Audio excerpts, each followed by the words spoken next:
Bonjour, la Queen de Longueuil. Bonjour, Eltonio. Comment vas-tu aujourd'hui?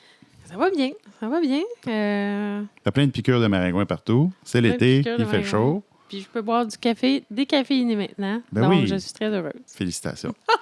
Aujourd'hui, on a un épisode spécial parce qu'on parle d'une légende du cinéma américain qu'au Canada, je pense qu'on n'apprécie pas autant parce que c'est quelqu'un qui était, à mon avis, l'équivalent de Robin Williams en termes d'improvisation. C'est Jim Varney. Jim Varney. Qui est aussi connu sous le nom de Ernest. Et le film qu'on a vu hier soir, c'était Ernest va en prison, qui est le troisième d'une série de 9 films qui, apparemment, on était supposé écouter Ernest va en Afrique, mais on s'est dit qu'on n'était pas prêt à faire ça. Je trouvais que c'était un peu risqué. C'est un peu risqué, oui, effectivement.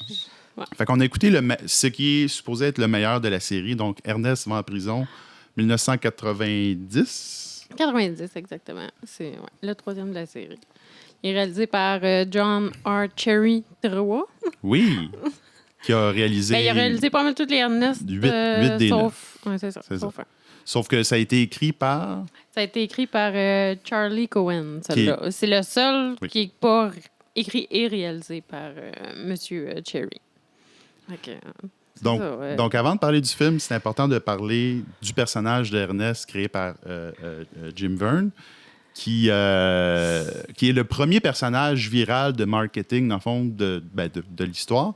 Donc, juste avant de starter le podcast, on a regardé une couple de compilations d'annonces. Donc, ce gars-là, dans les années 80, faisait des annonces de pizza, de lait, de banque, de tout ce que tu veux. C'est la face de toutes les entreprises locales. Mais clairement, ça devait juste... Tu sais, ce gars-là devait vendre bien les produits. Puis, tu sais, les annonces étaient cool, étaient drôles. Fait que... Puis c'était comme, j'imagine, pas si cher que ça, faire appel à lui pour des bonnes annonces. Fait qu'il s'est fait utiliser en masse, puis ça a marché. Son affaire, là, ça l'a propulsé vers d'autres sphères, dont la sphère du cinéma. Mais dans le fond, la formule, c'est ça, c'est que Jim Varney créait le personnage d'Ernest et s'adressait à un personnage qui était hors caméra, qui s'appelait Vern.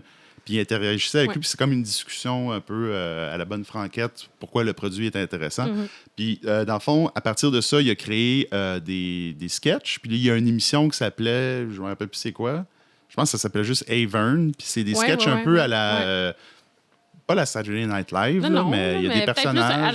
Plus les appendices, là. Oui, ce serait une bonne référence, Mais peut-être un peu moins de variété de personnages et autres, là, parce qu'il a de l'air de pas mal utiliser tout le temps son personnage. Oui, effectivement. Puis, dans le fond aussi, pour ceux qui ne savent pas c'est qui Jim Varney aussi, c'est Slinky dans Toy Story 1 et 2. Et ce qui est malheureux, c'est qu'il est décédé très peu de temps après la sortie de Toy Story 2, dans le fond. En 2000. Fait que... le cancer du poumon parce qu'il fumait apparemment comme une cheminée non-fucking stop. Yeah!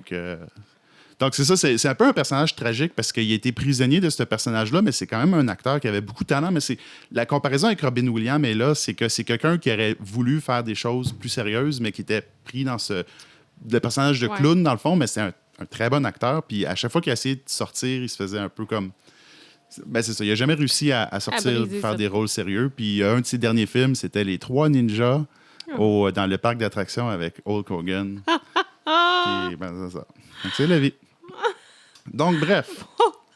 C'est poche! Non! Tu finis ta carrière avec ça, non? Tu finis ta carrière avec Hulk Hogan. C'est super. Come on. Les Trois Ninjas. Oui. Ah, d'accord. Fait que bref, Ernest va en prison, qui est le troisième d'une série de 9 films. Donc, on a Ernest, qui est dans le fond, c'est un peu un bouffon bricoleur que tout le monde apprécie, mais qui fait tout le temps des catastrophes. Le film commence avec lui qui détruit... Pourquoi les gens l'apprécient tant que ça, là? Il est vraiment toton. Il est vraiment... non, mais il y a un cœur d'or. Il est attachant, mais... Il cause beaucoup de dommages matériels. Beaucoup de dommages. Là. Je comprends pas pourquoi on voudrait... Parce que c'est ça, il est un peu comme concierge dans une banque, de jour et de nuit. Oui, il travaille 24 heures sur 24. C'est une petite banque, là, elle doit être propre en tabarnak. Mais en fait, pas tant que ça, parce qu'il défait le ménage qu'il doit faire. Là. Il fait tellement de catastrophes dans la banque qu'il n'y a pas le choix d'être engagé jour et nuit pour réparer ses propres erreurs. C'est ça. C'est fucking ridicule, là. Mais c'est ça. Puis, Même, c'est ça, ses 2 meilleurs amis, c'est les gars de la sécurité de la banque. Mm-hmm. Il est aussi bien chumé avec une des dames qui travaille là. Puis là, j'ai pas noté son nom. Oui, ben, le nom du personnage s'appelle Charlotte Sparrow, qui est interprétée par Barbara Tyson, qui a quand même une carrière IMDb assez fournie. Elle a joué dans plus d'une centaine ben, surtout dans des téléséries, dans le fond. Ouais. Donc, elle était dans elle était dans Destination Finale, c'est vrai. Puis, c'est ça, on avait vu ça. Puis, ce qui est quand même étonnant aussi, c'est que vraiment, elle a un crush là, sur Emma. Oui, elle est très en amour avec. Et dans le fond, les autres gros noms, dans le film, il y avait, c'est ça, à part Jim Varney, Barbara Tyson, il y avait M. Randall Tex Cobb, qui est un ancien boxeur, et qui est très connu pour ses personnages de gars dans des prisons. Dans L'Agent fait la farce, c'est le gars qui demande à Liam Neeson de ramasser son savon. Et il est aussi dans Raising Arizona, c'est le moteur avec plein de grenades que ma mère adore vraiment beaucoup à chaque fois qu'il est là. Donc, Randall Tex Cobb, qui fait juste des bagnards dans tous ses films. Je trouve qu'il y a un peu la même face que...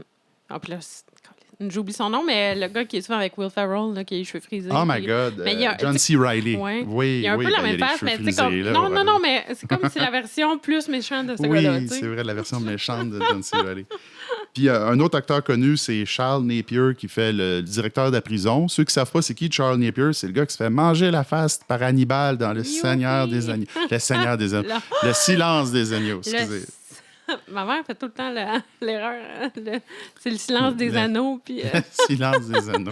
C'est sûr qu'un anneau, ça parle pas fort, mais en tout cas. Donc bref, en termes d'acteurs connus, on a fait le tour. Là. C'était... c'est un film, c'est ça qui est intéressant. C'est un film petit budget qui a quand même... C'était quoi déjà le c'est ça, le box-office mondial. Là, fait que ça, c'est vraiment toutes les recettes de partout. 25 millions. Oui, au total. Puis là, c'est... Dans le fond, c'est sûr qu'il a été rentable en bout de compte, là, parce que c'est sûr que ça n'a pas coûté 25 millions de faire ce film-là, on s'entend. C'est quand même un film pour enfants, là, fait que... C'est ça, là, il en laisse passer une coupe. Mais quoique, j'ai trouvé que dans la réalisation, puis la photographie, puis les éclairages dans la prison, c'était quand même artsy un peu. Là. Oui. C'était quand même bien fait. Là. C'était quand même cool. Les costumes. Mais oui, c'est ça. Les polices roses, comme dans le vidéoclip de Marilyn Manson. Puis c'est un rose, là, comme fuchsia, comme quand même intense. Tu vois que c'est pas des costumes qui ont juste trouvé. Là. C'était designé spécifiquement pour custom. Ouais. Les costumes de prisonniers verts aussi, le vert, le rose, les couleurs. Oui. La banque, c'était bizarre, les couleurs dans la banque, c'était spécial. Là, le bureau du directeur de la banque en fausse maison. J'imagine que ça, c'est quelque chose qu'ils ont dû trouver, mais en même temps, c'est l'esthétique des années 90 aussi. Il y a le fin kitsch. 80, il y a vraiment le fin 80 qui... D'ailleurs, si on fait juste pour se situer historiquement, en 1990, Home Alone. C'est ça, on a regardé les autres... Edward Scissorhands. Mais les autres films pour enfants, mettons... Le Petit Monstre. C'est ça, Le Petit Monstre. Eux autres, mettons, pour la Worldwide, encore une fois, pour le box-office, c'était 72 millions. Ouais. Fait que, c'est quand même... il s'est fait torcher. C'est Home Alone qui torche tout le monde. Oui, Home Alone, mais il torche... Tu sais, je veux dire, Home Alone, il sort du lot des films d'enfants en général parce que, tu sais, il a fait... C'était, 476 millions. Oui. Je veux dire, ça torche. Mais on s'entend que le marché des films... 1990, un flic à la maternelle, très mort. J'ai l'impression aussi, puis là, peut-être que je parle à travers mon chapeau, mais c'est quand même... Je pense que ça faisait pas si longtemps... Non, c'est pas vrai. Non, c'est pas vrai, je vais rien dire. Tu vas rien dire? Ouais. OK, merci. Une belle contribution. Ça me fait plaisir, sinon je vais dire de la merde. Non, mais vas-y. Non, mais c'était quoi? J'avais comme l'impression que, tu sais, comme les compagnies commençaient plus à développer les films pour enfants, puis tu sais, comme vraiment bien sûr. comprendre que ça pouvait être rentable d'aller voir ça au cinéma en famille. Mais tu sais, je veux dire, ça existait quand même avant, là, les films pour enfants, mais j'ai l'impression que fin des années 80, il y a eu un genre de c'est boost, de faire comme, hey... mais justement, 1990, c'est la petite sirène de Walt Disney. Dans le fond, c'est le nouvel âge des films de Walt Disney. Le nouvel âge de Walt Disney, c'est ça. Ouais. Il y a eu quand même un petit essor, là, j'ai l'impression, dans ces années-là, pour les films pour enfants. Là. C'est vrai. C'est vrai. Donc, si on parle un peu de... C'est quoi l'histoire, Sophie, de Ernest va en prison? Eh boy! Bon. C'est très compliqué. Alors, c'est ça. Ernest, c'est un gars qui travaille dans une banque. Hein? Il est concierge, on l'a dit tantôt. Et il est convoqué pour son devoir civique de jury pour le procès d'un meurtre qui a eu lieu en prison. Ouais. Et qu'est-ce que l'accusé se rend compte lorsqu'il voit Ernest parmi le banc des jurys? C'est qu'il est un sosie du gars le plus badass dans la prison. Et comment il s'appelle déjà, le gars le plus badass? Monsieur... Je sais pas, hein? Non, j'ai oublié son nom. Mais... C'est pas vraiment important. C'est pas grave. Dans le fond, c'est méchant Ernest. Là, le méchant Ernest, oui. Tu sais, il a les cheveux tout gominés par en arrière, un peu à les bad boys de Grease. Là. Oui, c'est vrai, c'est comme la seule différence. Il y a les cheveux peignés par en arrière, puis il n'y a pas sa casquette. Il a un air un peu méchant. Puis il est vraiment... En tout cas, il est vraiment plus badass là, dans son attitude que Ernest. Dans le fond, là, ce qui arrive, c'est ça, c'est que le jury, quand le défendant, quand il se rend compte qu'Ernest, c'est le clone de son ami, décide par des manigances de faire... interchanger les deux. Non, mais c'est qu'il amène les jurés en prison pour qu'ils puissent visiter, dans le fond, le lieu du meurtre. Et là, durant cette visite de prison-là, c'est ça, il trouve une façon d'attirer Ernest dans un guet-apens. Il l'assomme, il le remplace par le méchant. Exact. Et là, le méchant revient avec dans la civilisation, tandis qu'Ernest va en prison. Mais ce qui est drôle, c'est qu'Ernest ne se rend pas compte. Non, il se rend pas compte qu'il est en prison. Il pense que ça fait partie de l'expérience de jury. De l'expérience, c'est ça. Puis là, il est comme, c'est ça qu'ils vivent, Hey, voyons, je reconnais pas tout le monde du jury. Là, comme, voyons, comment ça, on est vraiment enfermés? Ils veulent nous faire vivre l'expérience, chanson pour ça. En tout cas, ça lui prend vraiment une astuce de bout à réaliser qu'il est en prison, le pauvre. Là. Puis là, quand il réalise finalement qu'il est en prison, c'est qu'il se fait menacer de, justement, que dans le fond, ses amis vont se faire tuer si jamais il parle. Donc, il garde le silence, et il essaie de garder le personnage pour que ça paraisse normal. Justement, c'est ça, là, pour la pression là, qu'il y a. Jusqu'au jour où on lui annonce qu'il va être exécuté sur la chaise électrique. Mais tu sais, pendant ce temps-là aussi, l'autre gars, qui est le méchant, qui est dans la peau dans la vie de Ernest en libre, je pense que dans le fond, c'est ça, il acquitte son ami qui était pour le procès. Oui, c'est ça, il date la fille de la banque en étant super... creepy. Oh mon Dieu, fucking creepy. Fucking dégueulasse. Là. Genre, il la viole, là, tu sais. Non. Oui. Ben, il essaye d'y donner des becs, là. Ben, tu sais, comme elle se débat, elle dit non, puis... elle s'enfuit, là. C'est Mr. Nash, son nom. Il n'y a pas de prénom, c'est juste Nash. Ouais, c'est vrai, c'est Nash. Mais, par exemple, c'est qu'à sa job, il réussit enfin à nettoyer le plancher et tout le monde lui font des bons commentaires. Mais dans le fond, tout ce qu'il fait, c'est rien. Rien. Oui, c'est ça. Il fait juste pas détruire la banque. À quel point Ernest est utile, tu sais, c'est comme... Là, son boss lui propose une promotion. Il a dit la banque n'a jamais été aussi propre depuis que tu es là. Fait que bref, c'est ça. Un détail très important. Dans ce film-là, Ernest se fait électrocuter et a des pouvoirs magiques de magnétisme, pareil comme Magneto dans les X-Men. Oui. Donc, au début du film, il se fait électrocuter par la cireuse de plancher. Oui, il pogne un gros choc avec ça. Puis là, ça fait que quand il fait sa date au resto avec la girl, ben, tout il colle dessus. Puis là, c'est coquin, là. C'est très drôle. C'est très coquin, oui, effectivement. Je pense qu'il y a une scène avec un homard qui saute dans la face puis ça a l'air d'un facehugger. Oui, c'est vrai. C'est cute, ça. Très cute. Ça, c'est très cute. Donc, bref, quand Ernest se fait mettre sur la chaise électrique, au lieu de mourir, il développe des pouvoirs électriques et il réussit à s'enfuir avec son pouvoir d'électricité. Oui. Et va finir par... Je comprends pas encore l'électricité, c'est le magnétisme. Oui. Même chose. Ben, il y a beaucoup de trucs scientifiques dans les films d'Ernest qui... c'est pour les enfants, là, on s'entend. Ouais, là. Ils n'ont pas full cherché. Ils n'ont pas consulté des scientifiques pour... Non. Mais bon. Fait que bref, à la fin, on a la confrontation de Ernest contre M. Nash à la banque. Donc, on a deux... Oui. C'est quand même beaucoup mieux fait que je pensais que ça aurait été fait, cette scène de combat-là, parce qu'on s'entend que il y a des shots de composite que, dans le fond, c'est le même acteur dans la même Puis ben, la moitié du combat dans le se fond, passe... c'est qu'ils split l'écran en deux, là, comme avec une caméra fixe, puis on peut les voir de chacun des côtés. Mais pas juste ça, là. Il y a quand même une couple d'acrobaties qui sont assez spectaculaires dans ce scène-là. D'acrobatie. Mais ça, c'est drôle. Là, on le voit, le green screen est un petit peu terrible, les proportions sont pas super. Mais pas tout le temps. Pas tout le temps. Quand il joue au basketball avec Ernest, là, c'est pas un green screen. Là. Il est attaché à quelque chose, puis il est là pour de vrai. Oui, mais quand on voit de la tête aux pieds qui est dans les airs, on voit que c'est un green screen, puis il est vraiment comme disproportionné. Là. Ernest a l'air petit dans le décor. En tout cas, c'est correct. Là, bravo pour l'effort quand même. On est quand même en 90, puis ce film-là n'a clairement pas un gros budget. Fait que, parce qu'on s'entend aussi que mettons, si on compare avec deux films où est-ce que c'est le même acteur, mettons Jean-Claude Van Damme contre Jean-Claude Van Damme, ça va être un gars avec une perruque de Jean-Claude Van Damme. Ouais. Mais là, c'est vraiment... Il n'y a pas de body double. C'est lui qui fait tous les stunts, tout ça. Oui, d'ailleurs, la physicalité de Jim Verne est quand même... Tu sais, pour un gars qui fume 10 paquets de cigarettes par jour, c'est quelqu'un de très physique qui il se pète ce gars-là se pète la gueule sérieusement là, dans ce film. Ben, pas juste dans ce film-là, dans toute sa carrière, je veux dire, c'est quand même impressionnant, je veux dire. Oui, c'est quelqu'un qui se donne corps et âme à son art, puis tu vois que, tu sais, il fait pas... Tu sais, c'est pas... c'est ça. Je m'en allais dire, voyons, pas Jean-Claude Van Damme, là, mais l'autre, là, c'est pas Steven Seagal, tu sais. Steven Seagal, il faut qu'il s'assoie, il peut même plus monter des marches dans ses films. C'est pas lui qui a une scène de combat qui est assis sur une chaise. Oui, une scène assise, oui. C'est le comble de la lâcheté là, des films d'action. Regarde, là, pas aujourd'hui. Faites-moi, chorégraphiez-moi une affaire que je t'assis.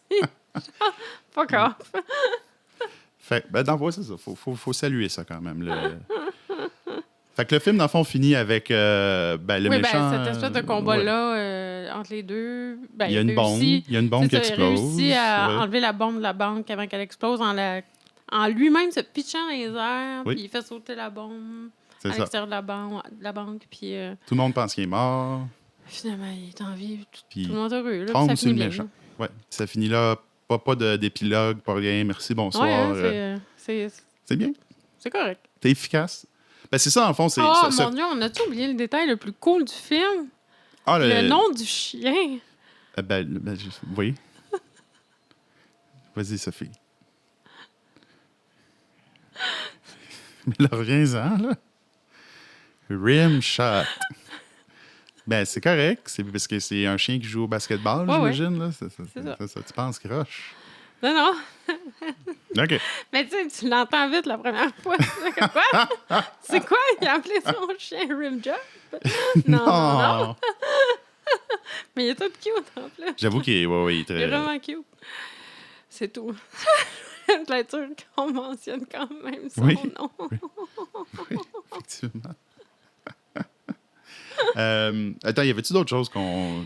j'ai quand même aussi aimé beaucoup chez Ernest. Oui, la maison. Ben, ça fait très Pee Wee Herman. Oui, je sais pas si... effectivement, c'est très Pee Wee Herman. Mais... avec quand même une touche différente. Oui. Là, juste dans tous les films de Pee Wee, il y a comme justement des gimmicks là, d'invention dans ces maisons. C'est il y a tout le temps des inventions loufoques qui explosent dans sa face. Là, c'est très cartoon, c'est très... c'est ça. Bugs Bunny, mettons. Là, mais... Oui, c'est ça. Là, on sent quand même que c'est un film pour enfants. Puis, mais ça, tu vois, j'ai aimé ça dans le sens... je pense que c'était pas tant un navet. Là. Moi, je m'attendais à... Ernest, tu sais, j'avais pas écouté ça, moi, quand j'étais jeune. Puis, tu sais, voir les pochettes, voir un peu, tu sais, comme des années plus tard, de c'est quoi Ernest. Puis, j'étais comme, tabarouette, ça a l'air vraiment terrible, puis tout. Mais en l'écoutant, j'étais comme, waouh, c'est sûr que j'aurais trippé, là, étant jeune, avoir vu ça. J'aurais fait comme, c'est un très, très, très bon film. Le gars a vraiment un charme, un charisme. Oui. Mais là, en même temps, on a vu le meilleur de la série. Fait que j'imagine qu'éventuellement, on va écouter Ernest, soit va dans l'armée ou soit va en Afrique. Qui apparemment, sur IMDb, c'est genre 0 sur 10. Là. Fait que ça va être une autre histoire, je pense. Ben c'est ça. Sinon, j'étais comme pas assez motivée hier pour qu'on écoute un aussi gros navet là, que celui dans l'armée, là. Donc, chers auditeurs, laissez-nous un like ou un commentaire si vous voulez qu'on écoute Ernest va en Afrique. Ou Ernest va dans l'armée. Dans le fond, un like pour dans l'armée ou un cœur pour en Afrique, et peut-être que ça va être un projet dans un futur épisode. Ouais, je promets rien, là. Non, moi non plus. C'est que je promets rien, là. Ça a l'air glissant. Oui, effectivement. Oui. Ça a l'air un peu malaise. Déjà qu'il y a des malaises dans ce film-là, mais pas des malaises... il y a des choses qui ont mal vieilli, mettons, on s'entend. Oui, c'est sûr. Mais il y a des jokes aussi ben non, quoi que... Ça, c'était plus de se sentir mal intérieurement. Quand il mange la boule de papier puis avec l'encre de crayon... ça, c'est correct, ça? C'est correct, c'est ça. C'est comme, tu te sens pas bien parce que t'es comme, wesh, c'est dégueu, mais c'était pas un malaise déplacé ni rien. Ouais. Tu sais, je pense... À part la petite scène qui pourrait être... moi, je pourrais qualifier un peu rapey, là. Ouais. Avec M. Nash, là, qui... Oui. Ouais, à part cette scène-là, tout le reste du film était quand même très, très bien, très sweet. Là, oui. Ben, il y a des jokes de gun, là, qu'à un moment donné, t'es comme, quand il va dans le salon, puis l'autre, il pratique son gun, puis t'es comme, Non, en même temps, je veux dire, comme on est des Canadiens, là, genre, on n'aime pas ça. Ouais, j'avoue qu'on n'a pas la culture des guns. La culture des guns, oui, parce qu'il y a du monde. Quand il teste l'affaire par balle devant le boss, puis il tire dans la face du boss. Comment ça, ils sont pas renvoyés immédiatement? Là? Ben ouais, non, pour vrai. Ah, les gars. Je sais pas pourquoi tous les gens qu'on voit dans le film puis qu'on se met à connaître un peu, là, pourquoi ils travaillent là. À part la fille. Oui, là, à part la fille qui est la seule personne compétente. De toute la banque. Ouais. Ben, même le monde en prison, là, sont... Hey boy. Le gardien de sécurité qui dort collé sur voyons, le mur de la prison, puis l'autre, il vole ses pantalons pendant qu'il dort. Puis...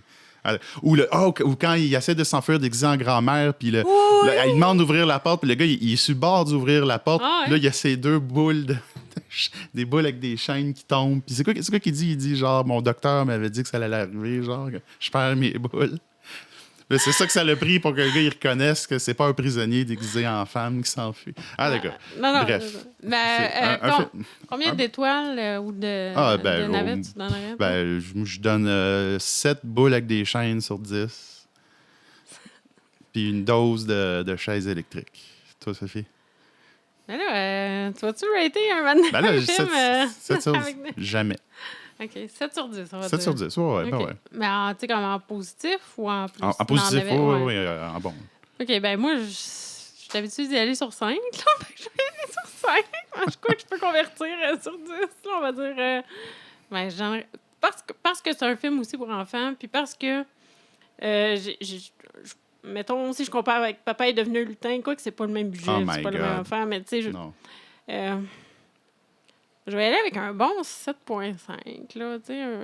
Ouais, j'ai ri, là, tu sais, j'ai trouvé ça le fun comme film, là, pareil, même à l'âge adulte. Même sans aucune drogue, aucun alcool impliqué. Ben, un peu d'alcool, mais tu sais, pas... Non. Yeah!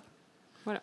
Donc, merci d'être à l'écoute du podcast du Club des Navets. Club des Navets. Donc, merci. Abonnez-vous. Abonnez-vous. Aimez-nous. On vous aime. On vous aime. Yeah! Bye. Cool. Bye. Bonne journée.